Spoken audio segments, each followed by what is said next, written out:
Olá, amigos da TV Câmara, muito boa noite.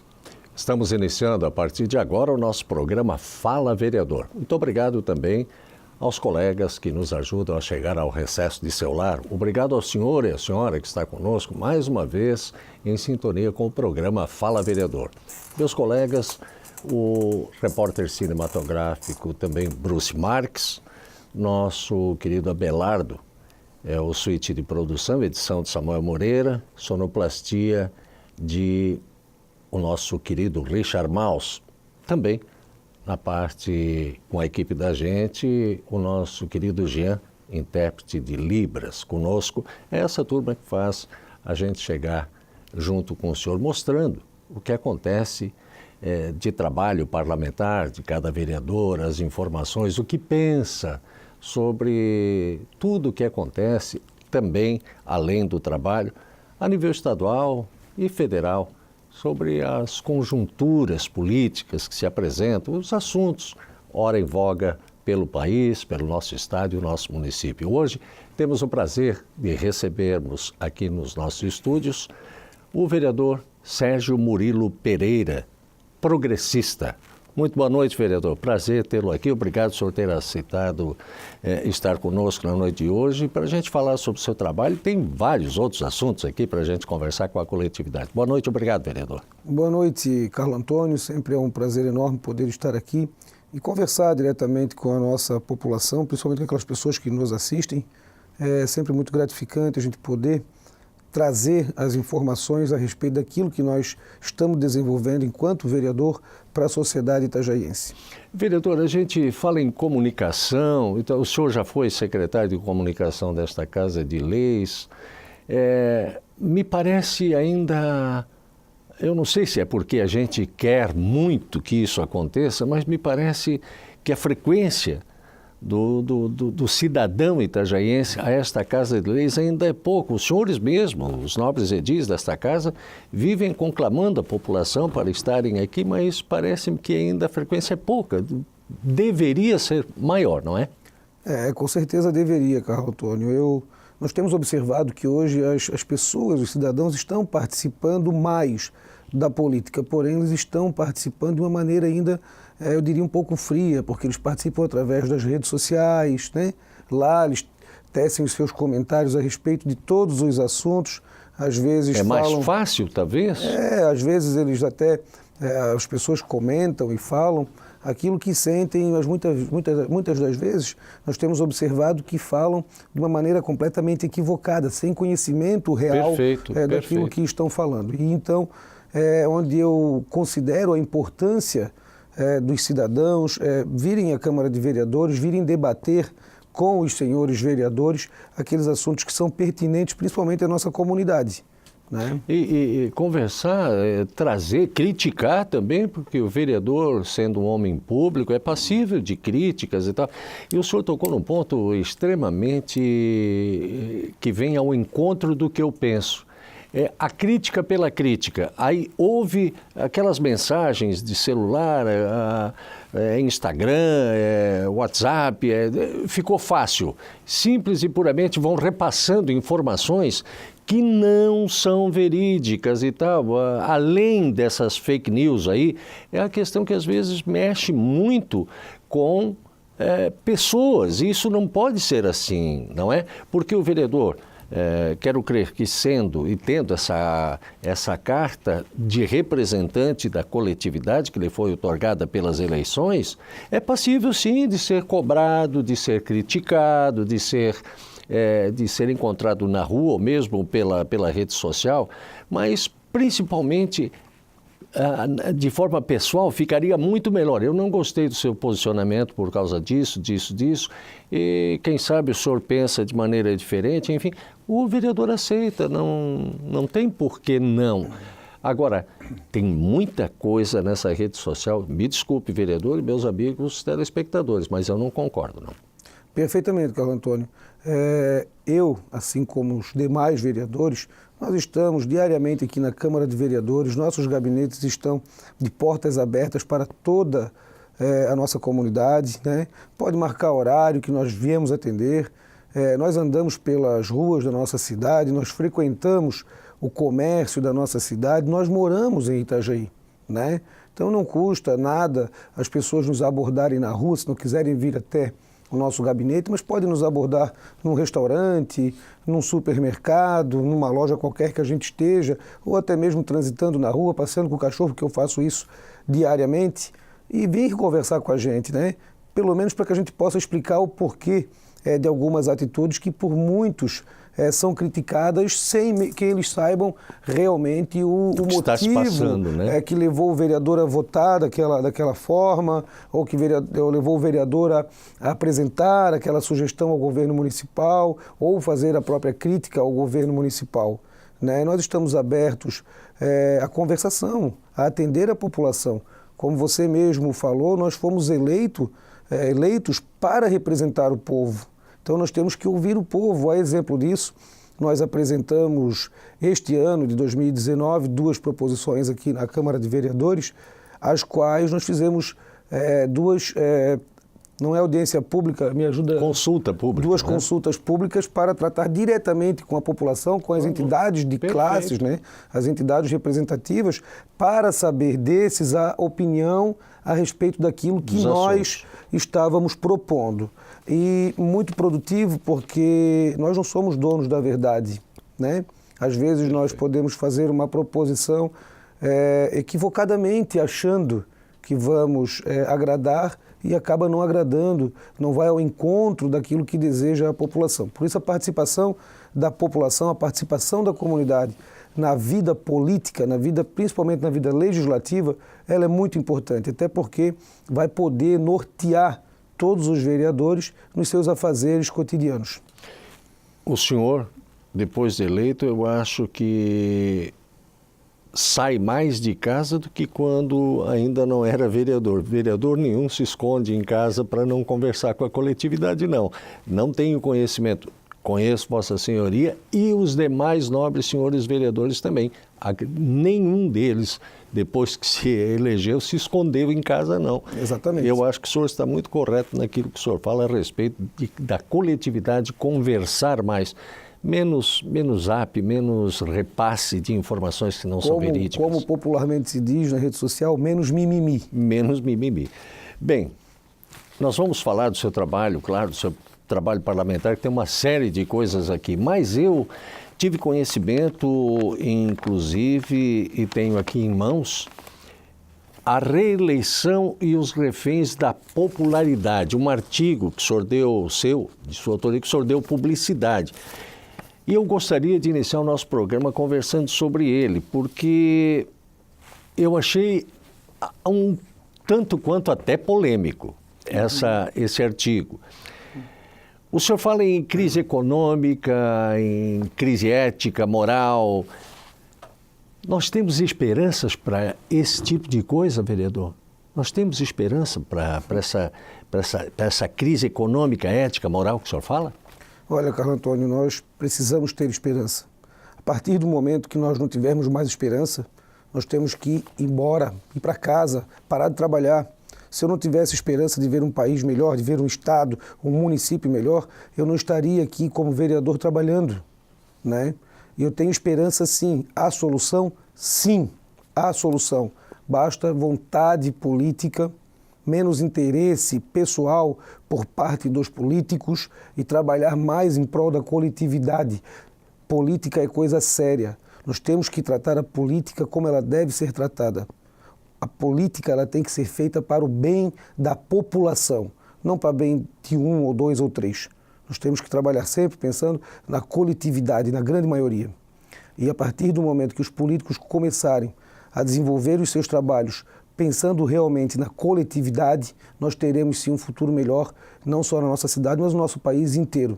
É hora e está na hora de nós começarmos a agir dessa forma.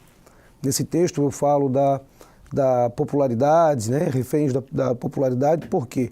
Porque, infelizmente, hoje, alguns políticos eles não tomam as atitudes necessárias para o bem da nação por conta da sua popularidade. Porque, muitas vezes, um político ele tem que tomar decisão. A decisão, muitas vezes, pode não agradar a maioria da população, infelizmente. Mas quando se olha para frente, quando se olha para o futuro, nós temos que tomar algumas atitudes impopulares. E essas é que fazem com que os políticos não façam o seu dever de casa, né? Nós vamos seguir, estamos sinalizando que a gente tem que ir para um break rápido, mas voltamos na sequência falando ainda sobre esse seu artigo, deixando ao senhor, para o senhor responder no próximo bloco, que também o Executivo não poderia concorrer ou não deveria a reeleições em sequência. O senhor responde logo após? Com certeza. Nosso retorno. Com certeza. Outra coisa, o senhor tem conhecimento que o seu artigo chegou ao Congresso? Olha, eu não tenho conhecimento, né? Mas imagino que sim. E chegou? Chegou? Perfeitamente. Que bom. Inclusive, o presidente do Legislativo, o Maia, teve conhecimento do seu artigo aqui. Vamos ver. De repente, o senhor esteja recebendo uma missiva do presidente do Legislativo Federal. Seria interessante. Muito interessante. Né? Até porque eu acho que foi muito bem pensado, foi muito bem elaborado e, concordem as pessoas ou não, eu acho que aqui está uma mensagem que todo brasileiro almeja que seja o nosso país, desta forma. Ao senhor e à senhora que está conosco, muito obrigado pela companhia com o programa Fala Vereador. Hoje, na edição do nosso programa, a presença é do vereador Sérgio Murilo Pereira, do PP. A gente já volta. Até já.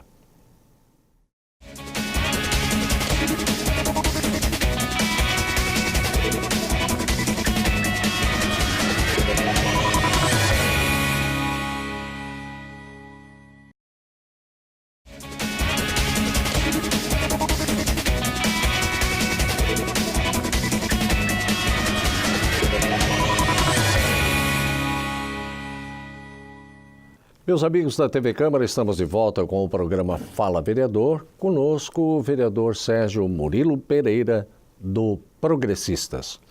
Vereador, no seu artigo ainda, o senhor diz que o Executivo, na sua opinião, não poderia ou não deveria concorrer a reeleições em sequência.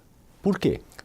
Reeleições, o ocupante do cargo executivo. Perfeito. E aí cabe aqui esclarecer para quem nos assiste, muita gente pode não saber do que eu estou falando, né? Mas o prefeito, o governador e o presidente da República. Esses, no meu entendimento, não poderia concorrer à reeleição, vir à reeleição, sucessivamente. Por quê? Porque ele não vai fazer o seu dever de casa quando ele pensa na reeleição, né? Quando ele tem que tomar alguma medida impopular, e eu cito um exemplo que nós tivemos aqui na nossa cidade, né? A regularização da planta genérica, que muitos chamaram de aumento de IPTU, não foi? O aumento da passagem do transporte público coletivo, que ficou muitos anos sem ser atualizada, não fazem isso porque pensam na reeleição. Essas medidas são impopulares, essas medidas elas vão contra aquilo que a maioria, que a grande massa pensa que tem que ser. Porque mas um dia estoura e a conta vem. Um dia a conta vem e a gente paga um preço muito alto daí, né, Carlos Antônio? Perfeito. Veja só que foi todo o desgaste que o governo passou, as pessoas vão acabar pagando mais do que se tivessem pago certinho, eles não teriam sentido tanto como sentem numa pancada só. Então essas medidas impopulares fazem com que os candidatos à reeleição não façam aquilo que tem que fazer. Quando você tem um mandato só, você sabe que você só tem um mandato, você vai dar o seu melhor e fazer aquilo que aquele momento carece, o que precisa ser feito realmente para o bem da população e para o futuro, não é verdade? Então, eu defendo que o mandato poderia até ser estendido por mais 1 ou até 2 anos, e aí quem tem que fazer esse estudo não sou eu, né? E sim quem entende, os especialistas dessa área, para ver se um mandato de 5 ou 6 anos e um mandato único, né? Essa regra, eu acho que ela não se aplica ao legislativo, ao legislador. Acho que o legislador poderia sim acumular 2 mandatos, e não 3, 2 no máximo. mas poderia os legisladores estar acumulando, sim, mais um mandato.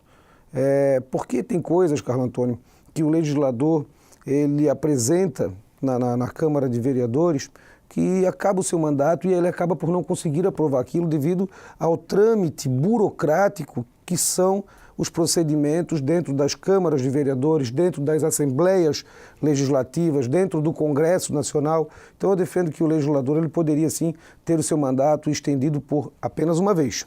Né? Vereador, se eu me referir aos vereadores, deputados estaduais, federais, senadores, o senhor aqui diz que não, nesse artigo. Por quê? Eu digo que não do que, Carlos? Não seria o mesmo processo que poderiam se reeleger? Sim, exatamente por isso que eu acabei de falar, porque o legislador muitas vezes ele apresenta uma proposição e não consegue, devido à burocracia dos procedimentos dentro da esfera legislativa, ele não consegue em tempo hábil, enquanto mandato, poder aprovar ou não uma matéria sua. Às vezes, muitas vezes, nem vai à discussão e o vereador encerra o seu mandato e aquilo fica ali rolando. Temos vários exemplos aqui na Câmara. Eu peço desculpas porque eu não havia entendido a sua colocação. Não tem problema, Carlos. Ficou claro. Muito obrigado. O senhor falava a mesma coisa da Câmara? Aqui na Câmara nós temos exemplos de vereadores e aí eu até vou citar um vereador que todos sabem, né, que é muito meu amigo, que era o vereador Oswaldo Guerni. O Oswaldo Guerni, ele encerrou o seu segundo mandato nesta casa e não conseguiu aprovar, naquele tempo, o projeto de lei que hoje é lei, porque nós encampamos, trouxemos para nós a responsabilidade e assumimos essa responsabilidade não só com o vereador Guerni, mas também com a população de Itajaí, que foi aprovar a lei do plano de metas, aquele que torna obrigatório o candidato cumprir aquilo que ele falou durante a campanha. Hoje nós temos uma lei aprovada nesta casa, nesta legislatura, que vai valer para a próxima eleição já, que tudo aquilo que o candidato falar durante a sua campanha, prometer durante a sua campanha, tem que fazer parte do seu plano de meta, sob pena dele responder administrativamente se ele não cumprir aquilo que ele prometeu. Então chega de prometer e não cumprir. É nessa linha que nós estamos trabalhando, é nessa linha que nós desempenhamos o nosso trabalho enquanto legislador, enquanto vereador que estamos. Favorável, digamos, poderíamos pensar perante toda essa situação que o senhor é favorável à extensão de mandatos de 5, 6 anos? Sim, desde que, eu sou bem claro no artigo que eu publiquei, desde que o mandato seja único. Perfeito. A partir do momento que for um mandato único, esse mandato poderá sim passar de 4 para até 6 ou 5, aí eu não sei dizer o que seria o mais adequado, né? Perfeito. Vamos falar um pouquinho do seu trabalho parlamentar. Muito obrigado por o senhor ter comentado com a gente este seu artigo, que achei extremamente de muito bom gosto, muito bem escrito e vem ao encontro daquilo que muita gente pensa. Parabéns. Fico muito satisfeito. Tem gente que não vai gostar, óbvio. Tem gente que não vai gostar do seu artigo, vereador. É possível agradar a todos, né? Mas eu fico muito satisfeito que você gostou, tendo em vista que você é um jornalista e toda a experiência política que você tem. E realmente é isso que eu penso. E quando a gente fala, a gente quer ser ouvido. Quando a gente escreve, a gente quer que as pessoas leiam aquilo e que entendam.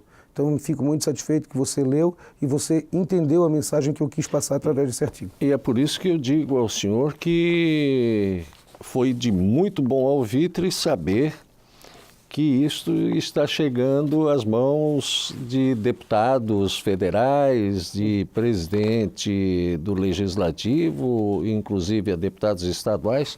Parabéns ao senhor. Vereador, o senhor falava, nós temos 3 minutinhos nesse bloco ainda, né? O senhor falava sobre a questão das consultas públicas que o senhor fez, inclusive com apoio de entidades e tal.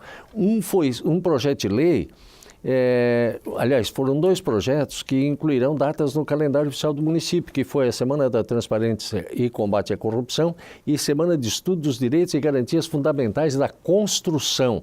Eu gostaria que o senhor desse uma palhinha sobre isso para a gente. Cantou uma pequena da Constituição, me perdoe. Semana de Estudos dos Direitos e Garantias Fundamentais da Constituição. Exatamente.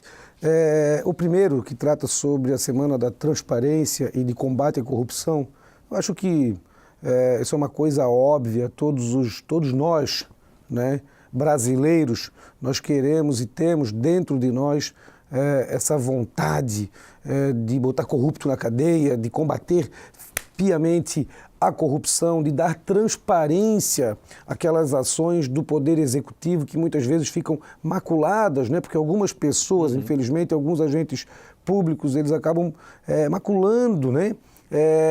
As ações do Executivo, e isso acaba por pôr em xeque, né? a seriedade com que o Executivo trata dos recursos públicos, de que o Executivo aplica, de que forma o Executivo está aplicando os recursos públicos, ou seja, o dinheiro que eu, você e você que nos assiste paga para o Executivo através dos tributos e dos impostos. Então, está na hora do Executivo começar a dar mais transparência nessa situação, dar mais ciência à população de como está gastando e no que está gastando os recursos públicos arrecadados através dos impostos e dos tributos que nós pagamos.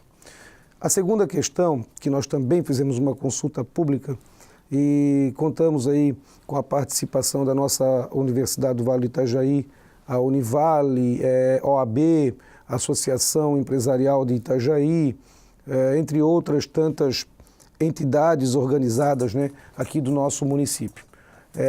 Foi sobre a implantação do estudo da Constituição, Semana de Estudo da Constituição Federal nas escolas públicas do nosso município. É claro, e nós sabemos disso, que uma semana é impossível se estudar toda a Constituição Federal, mas nós queremos levar ao conhecimento das nossas crianças, dos nossos jovens e adolescentes, principalmente aquela parte onde trata dos direitos, garantias e principalmente das obrigações que cada um de nós temos enquanto cidadão. As nossas crianças, elas têm que crescer tendo ciência daquilo que é de direito dela, mas também tendo ciência daquilo que é sua obrigação. Vereador, nós temos que ir a um novo break, voltamos na sequência, porque o senhor tem também levantado algumas pautas no que diz respeito à redução de impostos ao governo do Estado. ICMS na conta de luz, combustíveis, porque me parece, assim, vereador, inclusive, por que apenas a gestão municipal precisa fazer sacrifício, vereador? Conversamos sobre isso?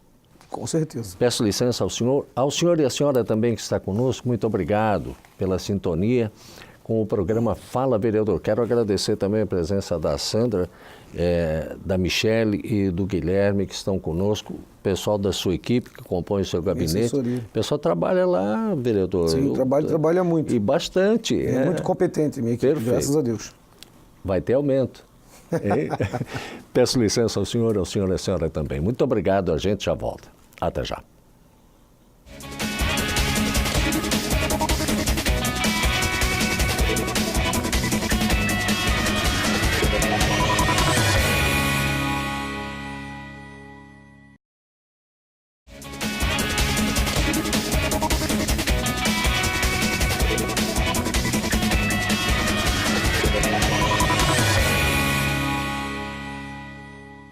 Meus amigos da TV Câmara, estamos de volta com o programa Fala Vereador. Conosco o vereador Sérgio Murilo Pereira, do PP, do Progressistas. Vereador, eu falava sobre as questões de pautas de redução de impostos que o senhor tem colocado aqui nesta casa com relação ao governo do Estado. ICMS na conta da luz, combustíveis e...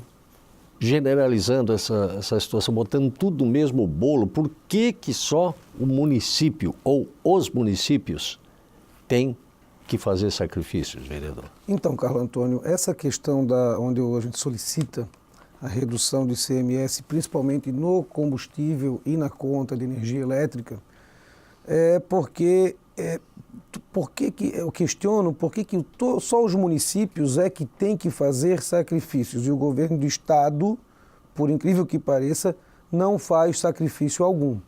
Pergunto a você, Carla Antônia, quem nos assiste, quem lembra de quando um imposto estadual ou federal, um tributo, foi reduzido? Ninguém lembra, né? O governo do estado não se esforça para reduzir os seus impostos e tributos, o governo federal muito menos, né? E o município, muitos municípios, nós temos notado, em Itajaí teve um exemplo, por exemplo, nós tivemos naquela crise ali em 2016, que estávamos vivendo aquela crise, em 2017 o governo que agora gere o município de Itajaí, o governo Volney Morastone, ele reduziu as alíquotas de ISS em alguns setores da nossa sociedade, da nossa economia. Por quê? Para poder beneficiar e movimentar, injetar um pouquinho mais de dinheiro na economia do nosso município, dando possibilidade aos empresários, a quem exerce algumas atividades. Eu vou citar aqui uma atividade que é muito comum, o transporte de contêineres aqui no nosso município, ou seja, o transportador autônomo, teve a sua alíquota de ISS reduzida em 1 ou 2%, eu não lembro agora. Em contrapartida, o governo do estado não faz a sua parte, né? Esses questionamentos, eles vão ao encontro daquilo que nós já viemos defendendo desde o início da nossa legislatura, do nosso mandato, que é a repactuação federativa, não é verdade? Onde acontecem os problemas? Os problemas acontecem nos municípios. Por que que o município tem que ficar com a menor fatia do bolo de que é arrecadado? E ainda para ter acesso a essa menor fatia do bolo, tem que estar indo a Brasília, se humilhando para quem está lá, buscando de pirzinho, de pires e xícara, um pouquinho daquilo para poder ser aplicado no nosso município, para poder retornar em benfeitoria e serviços à nossa população, né? Está na hora disso mudar. Eu acho que o imposto, o tributo que tem embutido no combustível, ele é um absurdo. E não é só eu que acho, né? É uma lógica, todo mundo sabe do que eu estou falando. É um absurdo um litro de combustível, um litro de gasolina ser vendido a R$ 4,00, R$ 4,10 aqui no nosso país, e nós exportamos esse combustível para fora, para os países aqui do Mercosul, principalmente da América Central, a R$ 1,50. Então não dá mais para admitir isso, né? E o governo do estado também tem uma parcela muito significativa nesse imposto que está embutido na composição de preço dos combustíveis. E se o governo do estado reduzisse um pouquinho esse imposto que ele arrecada através dos combustíveis, ficaria melhor para todos, não tenho dúvida disso. A energia elétrica é outro absurdo. Nós pagamos COSIP, biriripe, e o governo do estado vai lá ver o que nós pagamos de ICMS, é o teto máximo de que se pode cobrar. Reduz um pouquinho, baixa um pouquinho, o governo do estado tem condição de fazer isso, até porque, diga-se de passagem, está deixando a desejar e muito aqui no nosso estado o governo que por hora se apresenta. Nós sabemos que é início de mandato, é início de governo, mas já está na hora de fazer o estado andar. Vereador, o senhor inclusive questionou e tem questionado se o município tem utilizado a prerrogativa de exigir garantia nos processos licitatórios, porque até eu ouvi o senhor falar, inclusive, sobre que outros países possuem esses mecanismos mais avançados de garantias, digamos, o seguro nas obras públicas. O que o senhor, na verdade, pensa? O senhor pode detalhar para o nosso telespectador sobre essa situação? Posso sim. Infelizmente, ou felizmente, eu não sei, né? Hoje, quem rege todas essas contratações através de licitações no nosso país é a Lei 8.666 de 93, a Lei das Licitações. Lá, ela prevê alguma coisa em torno de 5 até 10, até 15, se não me engano, né? Até 10, 5 a 10% do valor da obra que ela garante, né? E não mais do que isso. Então, essa lei, que já é de 93, eu acho que está na hora de passar por algumas alterações. Fica aqui a minha sugestão, se tiver algum deputado federal, algum senador, alguém que possa propor esse tipo de matéria lá no Congresso, que assim já deveriam faça. ter pensado. Né? Porque hoje nós diariamente nos defrontamos com obras mal feitas, obras mal executadas, seja uma escola, seja uma unidade de saúde, uma ponte, uma rodovia, uma estrada, enfim, tudo aquilo que é obra pública, ela é mal executada. Por que eu digo que é mal executada? Claro, salvo algumas exceções. Nós, Itajaí, ainda somos privilegiados, porque aqui em Itajaí nós não temos, assim, grandes problemas com obras do governo municipal, né? Não temos, graças a Deus. São muito bem executadas, até porque a fiscalização aqui do município de Itajaí, ela faz valer ao que veio, né? Mas nós temos notado isso por onde andamos. Infelizmente, Carlos Antônio, nós não temos nenhuma garantia. A partir do momento que se exige um seguro daquela obra por conta do empreiteiro, de quem está realizando, quem está executando a obra, eu tenho certeza que essa obra será melhor executada. Por quê?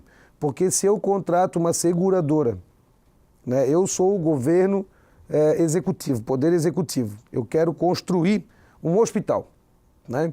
Então eu vou lá, faço um processo licitatório, a empresa X ela ganha aquele processo licitatório, ao mesmo tempo eu tenho que contratar a empresa B, que é uma seguradora, a empresa Y, né, que é a seguradora, para poder me garantir que aquela obra vai ser bem executada, que realmente vai ter cimento na massa, que realmente o ferro vai ser utilizado na medida que foi especificado no edital.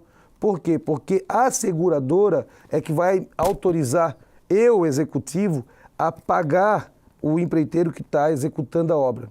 Se a seguradora não fiscalizar a obra, não averiguar que tudo está de acordo com o que previa o edital, ela não autoriza a prefeitura ou o governo do estado ou o governo federal a pagar aquela empresa que executou a obra. Ou seja, a partir do momento que ela me autoriza, ela está assegurando que a obra foi executada nos padrões exigidos no edital, né? Ou seja, eu pago ele, se der problema eu não vou cobrar de quem executou a obra, eu vou cobrar sim da seguradora que me garantiu que eu poderia ter executado o pagamento. Vereador, nós temos um minutinho ainda. Eu gostaria de perguntar ao senhor também, ou de comentar com o senhor trace um comentário sobre a questão da implantação de agendamento e prontuário eletrônico na saúde, que foi matéria apresentada sua aqui nesta Casa de Leis. Melhora, agiliza de vez o processo, vereador, com esta sua proposta? Não tenha dúvidas, Carlos Antônio, que isso agiliza. Imagine você, para marcar uma consulta, você poder fazer isso da sua casa, através da internet ou de um simples telefonema, né? Hoje ainda você tem que sair de casa de manhã cedo, se deslocar até a unidade de saúde e enfrentar os problemas que nós temos, que não é uma peculiaridade nossa, mas todo o Brasil vive isso hoje, que é essa questão de mobilidade nesses grandes centros. E a nossa cidade, graças a Deus, é uma cidade que é muito desenvolvida, está se desenvolvendo cada vez mais, então não é à toa que o trânsito está infernal do jeito que está, né? Então você tem que sair da sua casa até a unidade de saúde para marcar uma consulta, volta para casa. No dia da consulta você sai de casa, vai lá, obviamente, né? Para realizar a sua consulta, depois você tem que marcar o exame que o médico pediu. Então, se você tiver hoje o prontuário. Não o prontuário eletrônico, me fugiu agora. Oi? O agendamento. O agendamento eletrônico, exatamente. Você vai poder fazer isso lá da sua casa. É menos um veículo no trânsito, é menos um deslocamento para você, é mais qualidade de vida que a pessoa vai ter, né, fazendo isso. Hoje você paga conta através da internet. Você pede comida através da internet. Você, não é verdade? Tudo, né? Você compra qualquer coisa através da internet. Você negocia com a China em tempo real. Em tempo real, através da internet. Ele não consegue marcar uma consulta na tua unidade de saúde? Meu Deus, não dá para admitir uma coisa dessa. Nós temos que fazer a tecnologia trabalhar em nosso benefício. Não é verdade? Perfeito. Não podemos ser apenas escravos da tecnologia. Nós temos que fazer a tecnologia trabalhar para o nosso benefício. E nós temos condições disso, Carlos Antônio. E o custo disso, se for analisar e pensar nos benefícios que isso traz para a população, é irrisório. Ora, se gasta tanto dinheiro com tanta coisa e não se faz uma coisa dessa que vai facilitar e muito a vida do nosso cidadão. Uma outra coisa é o prontuário eletrônico, lógico. Carlos Antônio, hoje, você só pode ser atendido na unidade de saúde que você está cadastrado lá do seu bairro. Por quê? Porque o seu prontuário médico, ele ainda é físico, ele está no papel aqui. Então esse prontuário fica lá naquela unidade.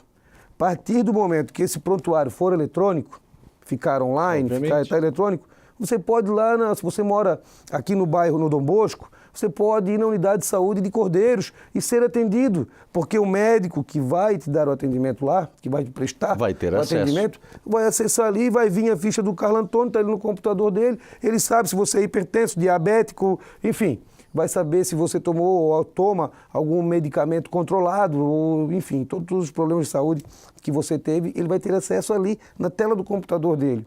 Eu sei que, nesse momento, já está sendo feito pelo governo municipal de Itajaí, através da Secretaria de Saúde, estudos e para a implantação desse sistema de prontuário eletrônico. O agendamento eletrônico também estão pensando, mas não puseram em prática ainda.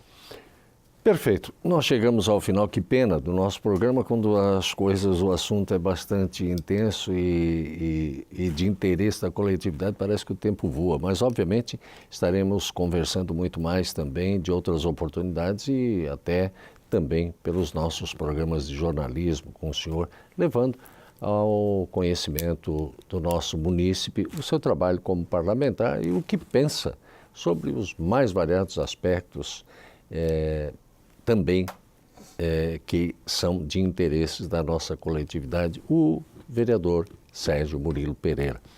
Muito obrigado, vereador, foi um prazer tê-lo aqui.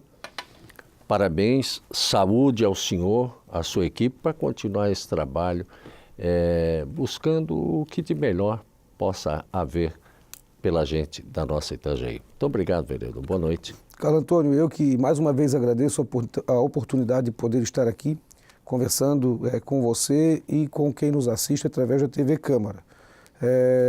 Quero mandar um forte abraço para a equipe da TV Câmara que vem realizando esse trabalho aqui com os nossos vereadores de uma maneira muito profissional, levando até você que nos assiste um pouquinho daquilo que nós fizemos aqui na Câmara de Vereadores em prol da nossa cidade, em prol da nossa população. Mais uma vez me coloco à disposição de todos vocês através do nosso gabinete aqui na Câmara de Vereadores, na Avenida Abraão João Francisco, número 3825, Contorno Sul, de frente ao terminal do ônibus. Gabinete 309, Murilo Pereira, à sua disposição. Muito obrigado ao senhor, uma boa noite. Ao senhor e à senhora que estiveram conosco até o presente momento, é sempre motivo de grande satisfação saber de vossa companhia com a gente. Muito obrigado, foi um prazer. Hoje, vereador Sérgio Murilo Pereira, do Progressistas. Amigos, até o próximo programa. Boa noite.